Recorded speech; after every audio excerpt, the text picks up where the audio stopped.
నిజామాబాద్ నగరం బైపాస్ ప్రాంతం పూలే అంబేద్కర్ కాలనీకి దాదాపు 3 సంవత్సరాల నుంచి మరి అక్కడ ఉన్నటువంటి 132 కుటుంబాలు మరి జీవిస్తున్నటువంటి పరిస్థితి ఉంది. ముఖ్యంగా నిరుపేదలు కూలీ పని చేసుకున్నటువంటి వాళ్ళందరూ కూడా మరి అక్కడ జీవనాన్ని కొనసాగిస్తూ ఉన్నారు.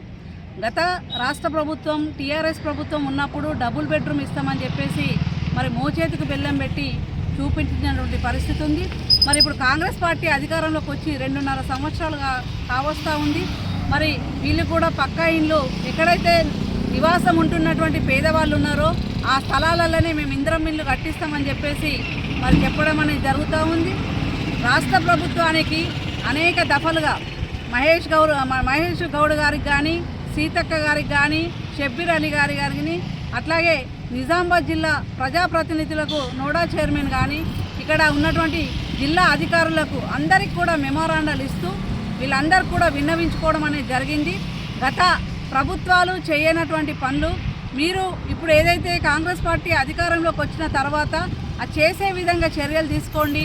ఈ నిరుపేదలైనటువంటి వాళ్లకు మరి ఎటువంటి వసతులు లేవు, సౌకర్యాలు లేవు, సొంత ఇల్లు కూడా లేవు. ఆ సొంత ఇల్లు కళ నెరవేరే విధంగా చర్యలు తీసుకోవాలని చెప్పేసి మీకు మేము విన్నవించుకుంటా ఉన్నామని చెప్తే వెంటనే మహేష్ గౌడ్ గారు మరి ఇప్పటి వరకు ఈ 3 సంవత్సరాల కాలంలో తనకున్నటువంటి పరపతితోని ఖచ్చితంగా జిల్లా వాసులు మరి నిరుపేదలు వీళ్ళకి ఖచ్చితంగా నేను పక్కా ఇల్లు కట్టించే విధంగా చర్యలు తీసుకుంటానని చెప్పేసి హామీ ఇవ్వడం అనేది జరిగింది. ఈరోజు ఏదైతే మరి ఈ ఉన్నటువంటి నగరపాలక అధికారి గారికి కలిసి మేము ఇక్కడ ఉన్నటువంటి 168వ నంబర్ సర్వే నంబరు మరి దానిలో చాలా 3 సంవత్సరాల నుంచి జీవనం కొనసాగిస్తున్నటువంటి నిరుపేదలకు పక్కా ఇండ్లను పట్టాలను అమలు చేయండి.